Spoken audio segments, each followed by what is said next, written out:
Hey, so, have you seen The Lost City yet? Nope. No. Do you intend to? Yep. Okay. Well, it is wonderful. I'll say that. That's good. I love it. Mhm. I have been, rarely have I been more delighted by a sudden swerve in an actor's career than when Channing Tatum went full comedic actor. I think he's hilarious. I think Sandra Bullock is 57 years old and better shape than I am. Anyway, it is essentially in the genre of Romancing the Stone. But starring an author. But, well, Romancing the Stone's got an author. Is he? Is Yeah. he an author? She. Oh, she's an author. Oh, okay, that's Joan right. She's Wilder. a journalist, isn't she? Joan Wilder, she's a romance author. Oh, okay. Very That's what it is. overtly, Yeah. Lost City is playing in the same sandbox. And so what I would like to ask you about today is, what do you think of things like Castle, things like Romancing the Stone, that are Hollywood depictions of us, novelists, authors? So this is going to be fun. Yeah. I think there's two categories, and we should approach them differently. One is Okay. the was it Finding Forrester? The Sean Connery. Yeah. One is the look at authors. Authors are authorial. And this is, Yes. and then the other genre is, what if this wacky hijink were done by a novelist? What if this author was thrust into their books in real life? Mm-hmm. Yeah. And so those are like two subgenres of depicting. Mm-hmm. Artsy ones are, being an author is lonely. Yeah. Being an author means that you are going to go some variation of crazy, take an axe to a door, and try to kill your wife. Mm-hmm. Or you're going to try to sleep with your grad students. Yes. Which shows up way too often. Yep. And Yeah. and they play up the loneliness. Mm-hmm. What do you think of that? Like that's like key character trait of authors in movies is, look how lonely this author is. Well, yes. See, that one, I don't know. For me, what I think of a lot of those is that it comes, again, from two distinct perceptions of authors. Yes. Which I think boils down to, what kind of authors do you read? Mhm. Right? No one has ever written a story about a romance author who is a tortured artist living alone. If you read exciting, fun genre fiction, then the movies and the TV shows you make about authors are exciting and fun in genre. Whereas if all you read is literary, capital L fiction, then yes, you're going to make sad, tortured things. And I guess somewhere in the middle there is something like, Stephen King's tortured artist in a motel room or a cabin, or Yes. he's done this so many times, where he's essentially just writing about himself. Mm-hmm. So I guess there might be a third kind of genre about authors. And this is the how did this author get their ideas movie. This is your Shakespeare in Love, right? Yes. Have you, by the way, I'm sure you have, because I bet you showed it to me, George Lucas in Love? No, I have You've not seen George Lucas in Love. Have you? You've seen Shakespeare in Love, right? I Yes. swear I watched that with you. I did not watch it with you, but I've seen We watched it. that at Leading Edge, and so Okay. that's why. Yeah, well. Assuming, but this was the magazine that we were both on in college. But Shakespeare in Love is, here's Shakespeare. He's a tortured artist. Here's the story behind this. But he's also charming in like all of his characters. all these things happen Yes. to him, and he's like, I'm going to put this in my book. George Lucas in Love is fantastic because Okay. Is it that same thing? it's 5 minutes of that thing, except he's like meeting a big guy with a big furry outfit, and he's like, oh, it's a Wookiee. Wait, I have seen that. That's Yeah. the one where he's like a space farmer with a crop of space wheat. Is that George Lucas in Love? I think. I don't know. It's been a Okay. while. Look it up. I'm sure it's on YouTube or things Okay, like that. yes. Because now that you're describing it, I know I've seen a thing in that style. and it has just like an amazing stinger at the end of it. That, but this is kind of how the J.R.R. Tolkien biography movie that came out recently approaches things. Not so cheesy as Shakespeare in Love, done more, but there's a lot of this. Here's the author's life. Oh, wink, wink, nod, nod. They're going to write about this later. I mean, even Knight's Tale has Chaucer, and it's like, oh, look what he's experiencing. I'm going to put you guys in a story. Excoriate you in fiction. Or eviscerate is the word he uses. Did you watch Quantum Leap? I did watch Quantum Leap. In the first or second season, they did a Halloween episode where he jumps into somebody, an author, I think, and his assistant is a young Stephen King. And it is just absolutely filled wall to wall with references to, the car that comes to life and tries to kill you, the scary dog that's going to murder you. And the whole time, the little Stephen King character is going, oh, that's a great idea. And you don't find out that it's Stephen King until the very end. And then he leaps out. So yeah, that's another example of this category. It's interesting because these are all being written by writers. And they're being written by screenwriters. And our experience overlaps somewhat with screenwriting. Slightly. In the, you go off and you do your own thing for a while and produce this thing. Our experience is very different from a screenwriter's life in a lot of ways. Yeah. And you can see some of this manifesting, I think, because I feel like screenwriters are consistently underappreciated in Hollywood. For sure. And it's very difficult to name superstar screenwriters unless you follow the craft, right? Like I can point to William Goldman and be like, "Oh, he did a good job." Charlie Kaufman, Shane Black, some of these big high profile. But we're authors. I bet your average person we pull off the street wouldn't be able to name any screenwriters. Yeah. But they will be able to name J.K. Rowling and Stephen King, even if they haven't read their books. They'll know George R.R. Martin. And so I think there's this sort of thing where maybe externally and maybe legitimately, the screenwriters are looking at the novelist's life as somehow more glamorous. Maybe. And then you end up with like the House sort of thing. Well, or not possibly House, Castle. Yeah. That's a part of it, I think. Yeah. Also, screenwriters, on average, make far more money per script than an author will make. The average author. Right. Again, this is speaking in very broad generalities. But we have to put an asterisk on that because when you say the screenwriters will make more, those are produced scripts. Yes. Or option scripts or things like this. And so you're talking a pool of probably hundreds in a year that are meeting that threshold, and it is ignoring the probably tens of thousands of aspiring screenwriters where those aspiring authors are getting published at a much higher rate, and in the self-publishing era are self-publishing. Even that considered, though, your point stands because if you take your average book that's a book contract with a main publisher and you compare it to what you get from writing a screenplay, what the screenwriter gets is a lot more. Yeah. If you are a staff writer, it's not as much. If you are a head writer, you're raking in, 5 figures off a single script that you wrote. 6. Often 6. You're right. Yeah, it depends on if it's categorized in the low budget or high budget category. Yeah. Let's also say that movie screenwriters, often but not always, this is again a broad generality, come up through TV. Yeah. And TV writing is inherently and intensely collaborative. Yes. Which I think it does explain a lot of the second category of novelists are tortured loners, right? Yeah, I suspect that if you are writing constantly in this collaborative environment, and then you look at someone who writes one book every couple of years, you're going to get a very different view of them as someone who is isolated and alone versus you who's in a writer's room. I don't know if that's true, but I suspect that it might have some this truth is going to it. Be us just theorizing in random directions. It may say more about us than it actually says about the industry or the people, but I think it is interesting to talk about because it's a depiction of us by a group who, it's like if you had a bunch of basketball players write about what it's like to be a football player, right? Yes. And there's probably a ton of overlap. Yes. In lifestyle and in core competency, Mm-hmm. but you would get a lot of things instantly and recognizably wrong. Yeah.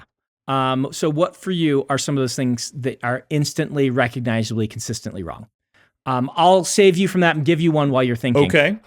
Because the movies tend to depict one type of author. Mm-hmm. And this is the highly successful bestseller who is not just a bestseller, top of the bestseller list type of author. That's the author. The author that everybody knows. You get that, or you get the tortured person working on a masterpiece for 20 years who hasn't published it yet. Like, there's not the bulk of novelists that are living and working and making a living, either part-time or full-time from their writing, are in between these two. Like the vast majority, and there are very few stories about them. Mm-hmm. The kind of work-a-day authors that are cranking out as many novels as they can while also doing side projects with tie-in fiction and video games and all the other things. That rarely gets depicted. The one that stands out to me is the speed with which movies and TV seem to think the publishing industry moves. Yes. Castle will come up with an idea, and 3 episodes later, sometimes even faster than that, the book will be on shelves.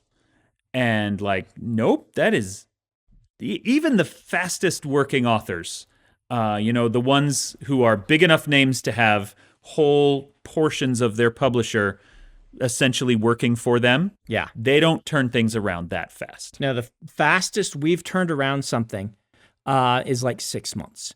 And that's from turning in the last draft. Burning. Right? Yeah. And that is burning fast. When my brother did a co-write thing with James Patterson a few years ago, that was still like a 1.5 to 2 year process. And James Patterson is an absolute workhorse. Yeah. And it still publishing takes forever. It's a very slow industry. Yep. They're all so handsome. Now, this might be just a problem with Hollywood. They are, I don't mind this necessarily, but they are all so handsome. Yeah. We may not be. We have a certain level of we have a face made for sitting by a laptop writing for hours a day. I'll tell you one thing I thought was amusing was Stranger Than Fiction, I believe it is, where the author is locked in a hotel, paid for by the publisher, with an assistant coming to make sure they write their book. Yes, that shows up so often. Is the agent shows up demanding that you finish the manuscript. Yep. Does that happen to screenwriters? That happens to big best-selling authors who are slow. Okay. So is Queen Latifah over at George Martin's house right now, demanding he finish Winds of Winter? So I don't know how it works with George, but I do know both Christopher Paolini and Robert Jordan at one point were put in a hotel in New York with a daily check-in. Wow. Because there was a deadline and they'd promised to get it, and they had spent so much money on the marketing budget that was already in motion that they needed a book in hand. Needed a book. And so That's interesting. Harriet tells a story of Robert Jordan sitting in a hotel in New York, typing on a manual typewriter, or maybe it wasn't manual, but basically he would do a page, they would print it out, she would edit it, hand it back to him, he would enter the revisions or what he wanted to do, print it out, and then they had 6 people in a line doing the proofread and copy edit, and they put it in the stack. Whoa. In order to get a book on deadline. I would have jumped out that window. So the fact that they my expectation is this is not happening that often, but it's happened to 2 people that I know, because Christopher kind of had the same experience. You can ask Christopher his experience. I'll let him tell it because I'm going to get the details wrong. But basically the same thing. Hey, we need this book. We've got a hotel room for you. Come be in New York. We'll keep an eye on you and make sure that you're progressing. Now, I do have to say that I have at one point locked myself in a hotel room to finish a revision by deadline. Yeah. And I got the hotel really mad at me because I was supposed to check out, and I did not. I was supposed to check out 2 hours earlier than I actually did because I was trying to finish it. But that was just self-imposed and in the middle of a book tour, which is different. I actually had something similar to that on a book tour. Really? Where I'm like, I need to get this done. The publisher's like, you need to get this done. I'm like, all right, you handle the hotel because I need a few more hours. And so I had publicists and people doing all the bad guy work to be like, he needs another hour or two. I don't think it was actually finishing revision. I think it was they needed me on this publicity thing. And it was like, you know, you need to do this video call with the New York Times or whatever. And I'm like, how am I going to do that in an airport? Or whatnot. And so, That's awesome. One thing that I bet most of our viewers and listeners think is inaccurate, but is actually very true, is in The Lost City. Sandra Bullock is a romance writer. Okay. And she goes to a romance convention, and they do this big, huge book launch event on stage with her cover model coming out, Channing Tatum, and he's like posing, and everyone's freaking out, and they want him to like take off his shirt. That is 100% accurate to romance conventions. And it feels fake. It feels like a sensational Hollywood version of this is what I think a book convention might be like. No, cover models are actually big stars among that crowd. Yep. I turned to my kids and I said, this is the most accurate thing that's happened in the movie so far. And they did not believe me. So. What about the lifestyles of writers that you see depicted? Is this the same as my point before, or is it? Well, again, I think it goes back to a misperception about how much money the typical author makes. But again, you also have to consider that usually it is the very, very successful authors being depicted, right? Yeah. But Castle lives in a massive apartment in downtown Manhattan. And I know maybe 3 authors who could afford to live there. But he is, you know, he's got a regular poker game with like James Patterson and Brad Thor or whoever it is in the circle that they get. And so that's arguably true. I think that that's accurate. I was talking more about the fact that most writers I know, even very successful writers, if you look at like me and George and Neil's his own weird thing. They're all writing about Neil. You see these authors, and what do they do with their money in the movies and television shows? They're jet setting.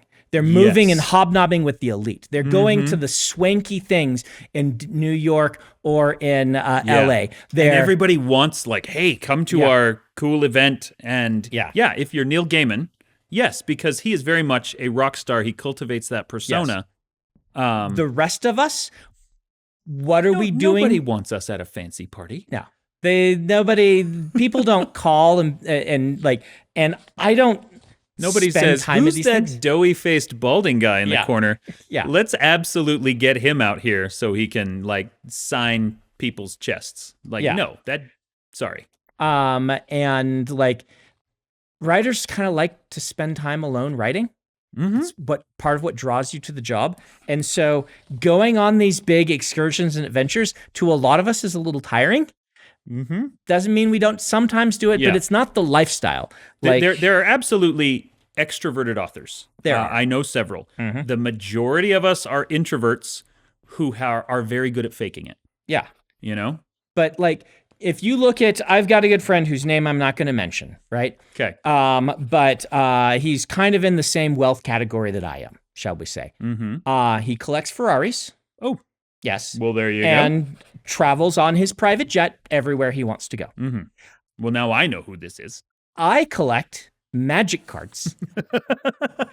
And if I often very fancy, expensive magic cards. But still. But there's a difference. Like in the movies, I think the author is collecting the Ferraris, not the magic cards. And, you know, he's jet setting off to New York to go hobnob with these very rich people and the Elon Musk types and things like that.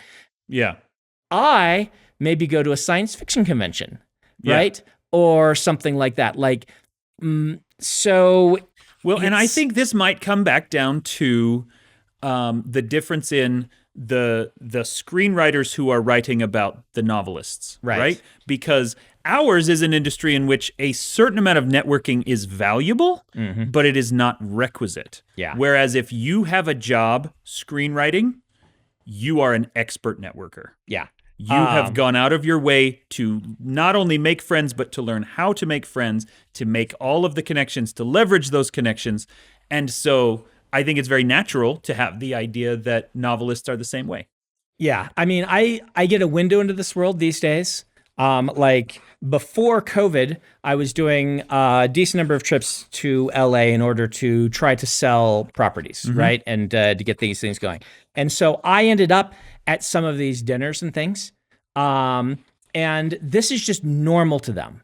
And this was a very odd experience to me. Yeah. And for, I think, the screenwriters, when you start to climb the ranks, that's just what you do every week. Is you're like, oh, there's this famous person owns a restaurant. Do you want to go with them to their restaurant? I got to do that a couple of times, right? It was really cool, but it's not my everyday life. And it's a very unique, odd situation. And I was going with my friend who collects Ferraris, who knows all these people, right? Yes. It's like, oh, and I've got my writer friend that we want to make his movies. Come with my writer friend and meet my writer friend. That's what. And they're like, yeah, sure. But I think the screenwriters, they live in LA. You kind of have to. And most writers do not live in New York. Yeah. Publishing is in New York. Yes. And we will occasionally visit there. And then, our editor, our agent will take us out to a fancy dinner that's usually just like 3 people at the place they've wanted to go to because they can justify it and expense it. And that's usually all it is. The biggest meals that I get invited to tend to be when I am traveling. And I've shown up in Argentina. Hosted by, usually when I fly to Argentina, it's because I'm being hosted by the embassy there. And so they'll say, well, we've arranged for one of your nights. We're taking you to an Argentine steakhouse, and it's going to be, all these various diplomats that we work with. Right, which is cool. Yeah. But Brad Pitt's not there. Exactly. Right? Yeah.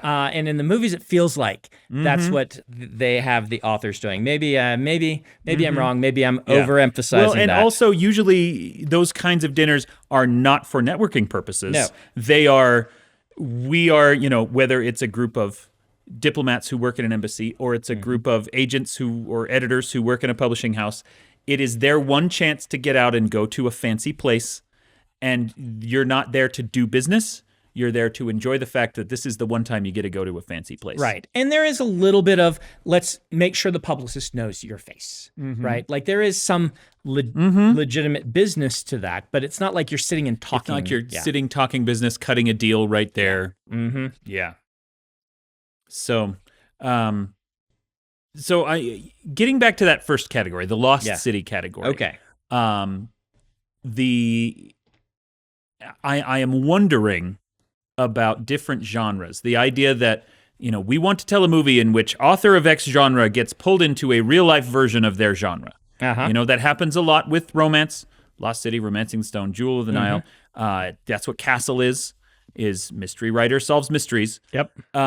Great premise, by the way. Yeah, which is a very good premise. I mean, Murder, She Wrote is the same premise, is it not? But, so what are some other examples of that in genres that I can't think of? Stephen King, Misery. Yeah.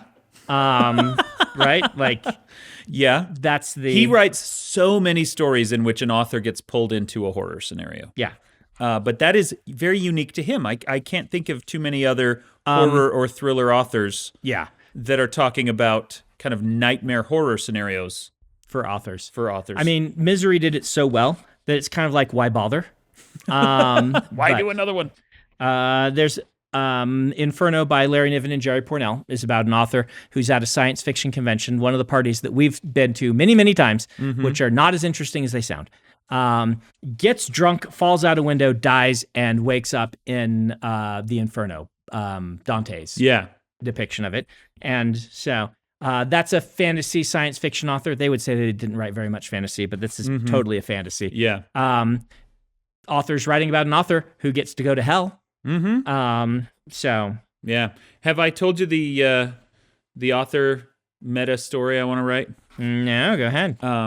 The idea that authors, in order to write what we write, we have to sometimes do the most suspicious, horrible Google searches. Yes. And I've never spoken to a published author who isn't convinced they're on a watch list. Yeah, this is a running joke in the community. We all joke about it all the time. And so, how to strangle someone with shoelaces and then make it look like it was done with a rope instead. Yeah. When I was writing the third Partials book, I needed to figure out how large a nuclear warhead is, how transportable a nuclear warhead is. Yep. And how, those kinds of questions that immediately get you, when you type how to conceal a nuclear warhead in a large city, someone's going to pay attention to that.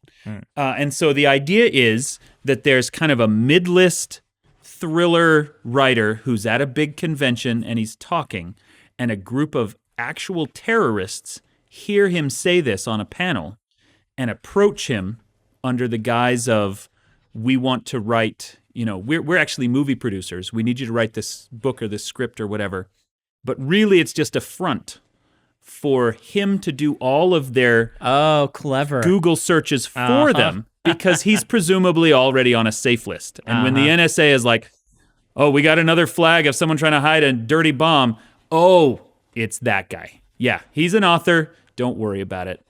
And so, there's an apocryphal story about Tom Clancy.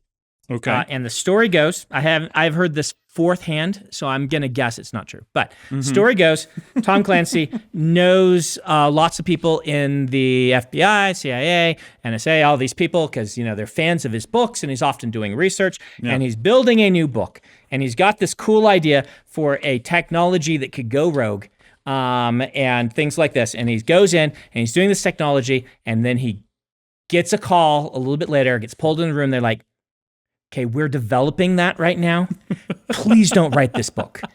Because if you have a book about us developing this technology, then people will believe it, because they always do. And this time you're right. So please don't. I have a similar story. Yes. That's about Shauna McGuire. Okay. Mira Grant, who wrote Feed. She has a friend at the CDC, and she kept sending him basically a bunch of microbiology pitches saying, would this work to make zombies real? Would this work to make zombies real? And every time this person would write back and say, well, no, that's flawed because of X, Y, or Z thing. And finally, she sent an email, well, what about if we did this, but then we modified it this way and laid out the whole thing? And the message that came back was, no, never, ever do that. And she's like, okay, now I know what to do, and wrote Feed. So, oh, that's awesome. Yes. That is one of the problems, though, going back to the Tom Clancy story, that I run into every time I write science fiction, is I think I'll have something really clever and unique, and then reality will catch up to me so fast. Like, even hand lotion. DARPA was developing not a cloning hand lotion, but like a GPS tracking hand lotion while I was working on Extreme Makeover. And I didn't find out about it until like it was already published. But yeah, the world catches up to science fiction authors way quicker. That's why they invented the whole idea of the singularity, beyond which you can't know what's going to happen or whatever. It's interesting. It is coming up with a science fiction premise that hasn't been done before is so hard.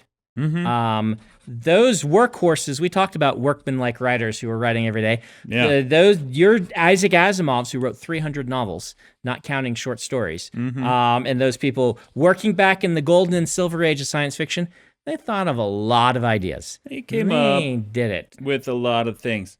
And one of the fun things about having Moshe as my editor is I would be like, hey, I came up with this cool premise. He's like, oh, here's 4 stories that did that in the 60s. And I'm like, I hate you and love you at the same time. Yeah. Thank you.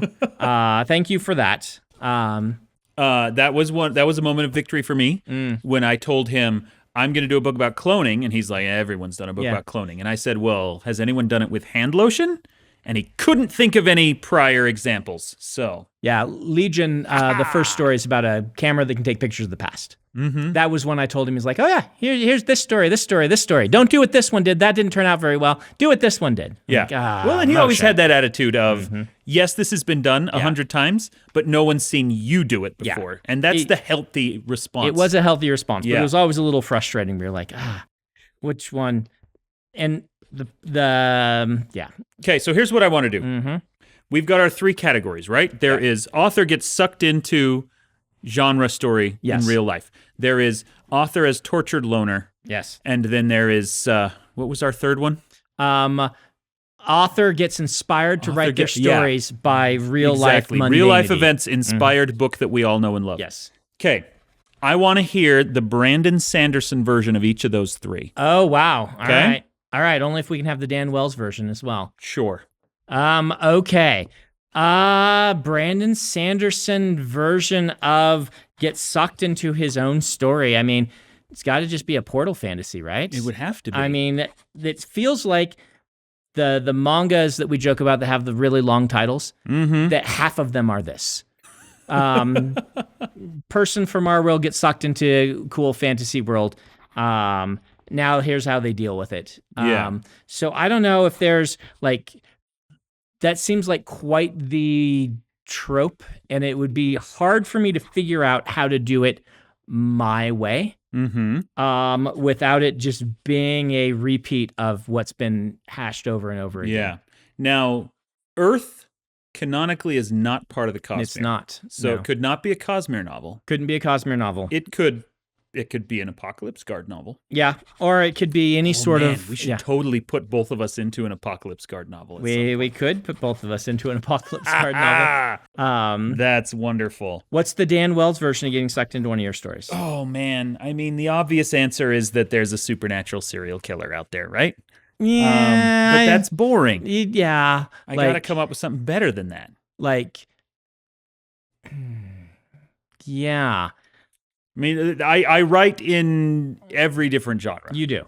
But the kind of quintessential Dan story. The quintessential Dan story is bound to be some kind of a thriller. I think No? I think you get sucked into something like What's Up, Doc, except it's really weird. Right? Okay. Right. So like, we're going full Blacker Darkness on this. Full Blacker Darkness. There I we think go. You know, someone shows up on your doorstep with a briefcase and hands it to you and says, "Don't tell anyone." You open it up and there's an elder god inside.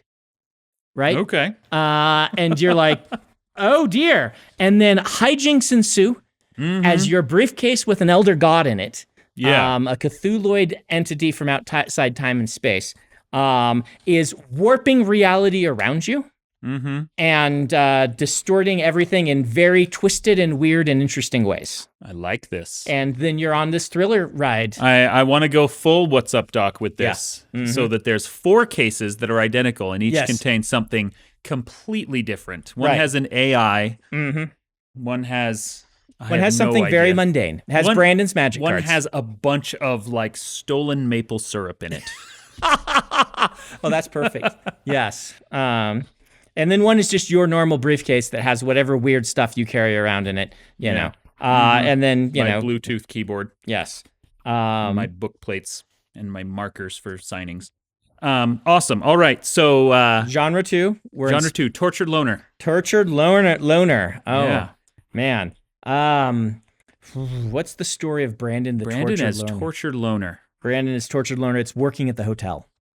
Because I did that for 5 years, right? Mm-hmm. Graveyard shift at a hotel. Graveyard shift. This is the long kind of melancholy movie about Brandon. About all... Aspiring writer, 13 novels under your belt, nothing sold yet. Yep. Helping people fix stains in their mattresses or whatever. Do we have all of my friends get published and I don't, and I'm still just working there? It's like, you know... Slaving away. This is the story of you writing all 10 books in the Stormlight Archive long before any of them get published. Yeah. And then on your death, it's like one of those people who dies and they find this like 4 million word manuscript in their filing cabinet. It's all artsy. It's like, did you ever see I'm Thinking of Ending Things, or I'm Thinking of Ending It? It came I've out not seen it, last no. year or the year before. It's very tonally like that, and just a little surreal like that. Okay. And Like every now and then you'll look up across the lobby of the hotel and Yeah. see your characters at the continental breakfast. yeah, it's less Less that, of that? less Okay. that, and more just really sad. And you wonder if the story that I'm telling about me even finishing these books is me telling a story to myself, because I actually haven't ever accomplished anything. I've wanted to be a writer and have never actually written anything, and that's the delusion. There right? we go. Like, my life is even more sorry and pathetic We always than see it you seems. typing. Yeah. But then finally, after you die, the camera pans around and we see your laptop screen and it's blank. Yeah. You've never typed a word. Yep. Nice. There you go. What's the Dan Wells tortured loner movie? You have to come up with it. I came up with mine. Oh, okay. Yeah. Can I go? I mean, I want to go very overt with this and just actually be tortured. But that's a misery story, right? We've done that one. Yeah, I mean, you could. What is your version of torture? How are you tortured? I think that my tortured loner story is me relentlessly trying to combine genres. I'm going to do the coming of age supernatural serial killer story. Yeah. I am going to do the historical vampire comedy. Yep. I am going to do, the You're- sports movie hacker heist. You're living in LA because, that's how these stories go. Yeah. And you are coming up with these. You're writing about Dan, the screenwriter, like they write about. And you're like, all of your pitches are just one shade too weird. Yeah. But then someone else is able to make it and not be too weird. And so your tortured existence is watching you almost be there. Your idea almost working, but you had one thing wrong, and someone else does it right. Or even worse, I am successful, but I'm only successful by relentlessly compromising my artistic principles. There you go. They're We've never seen a movie like that before. Yes, it's the TV set, only starring me, and over again, here's my brilliant, wonderful script, and they're like, okay, this is good, but we're going to take out the eldritch being in the suitcase. Yeah. And it's just going to be a standard thriller about spies doing something. Yeah, and I'm that's like, it. okay, whatever, I'll cash this check, but I remain unfulfilled. You're dead inside. Yeah. Yeah. All right, last genre. Our books are inspired by the books are lives around us. inspired. I feel like mine is going to be lighthearted in this sense, and everyone will enjoy it. And yours is going to be, oh no, what about his life is inspired? Yeah. Because mine is actually, I actually do a lot of this. It's not inspired as much by life events, but by things I read and experience. So it would be more like, I don't know, like Mistborn came from what if the Dark Lord had won, was the initial premise. So I was reading Harry Potter. I'm like, Voldemort gets killed by the stupid kid. Yeah, but we would need that to be like an overt thing. Like you wrote Mistborn after the Trump presidency or something, where you're like, But here's what I want to do. I want to make this really weird. I want to do Brandon is inspired to write Stormlight Archive by a period piece when you, in the 90s, are a camp counselor. And you're like trying to get all these kids to work together, and that ends up inspiring Bridge 4. Oh, that's pretty good, actually. Yeah, that's like Mr. right? Holland's Opus, but there's a book at the end. Yeah. Yeah. And you're just like some teenage kid in super short shorts, and like nobody wants to go down into the caves because they have cleaning duty or whatever, and you're like, And one of the kids has depression, and you help him to like, overcome it and manage it and work with it. There you go. That's a good one. Maybe I have to give you yours. You just gave me mine. All right. So for you, Dan's life books are inspired. The John Cleaver books are inspired by Dan's real life experiences. This is real dangerous. Dan really likes. The problem is, like, again, this has a foot in reality. Yeah, right? that's the problem, right? We were driving home one night and talked about the McDonald triad. They've heard about this, and then you wrote the book. But how can your how can your we could do a version of the story where I work in a mortuary. what if there's a version of story where we went back to your life in working as a writer at a scrapbooking company? Okay. Dan worked for a scrapbooking for company. real, where Yes. I worked as a writer Yes. when we got the idea for Serial Killer. Yeah, he's working at a scrapbooking company. You write the newsletters for the scrapbooking company. And you are being inspired to create all the demons based on the worst impulses of the people who are two-faced at the company. Because the demons are like putting on a face that they're like a kindly old man. Yeah. But instead, you've got these spunky, perky people at a scrapbooking company that inside their hearts are dark. And you are being inspired for each demon by a different manager you had or something like that. Oh, man. I've actually had a string of terrible managers. Though, I will say for the record, I actually loved everyone I worked with at that scrapbooking company. They were not the terrible managers. That was back at the fitness company that we talked about in a different episode. It's just more funny if it's but the scrapbooking company, if it's a bunch of like two-faced, power-hungry middle managers who inspire me to write about supernatural monsters living parasitically upon society. Yeah, I like that. Well done. You're good at this. You should be an author. You should too. Hey, thanks. How's that, Ben?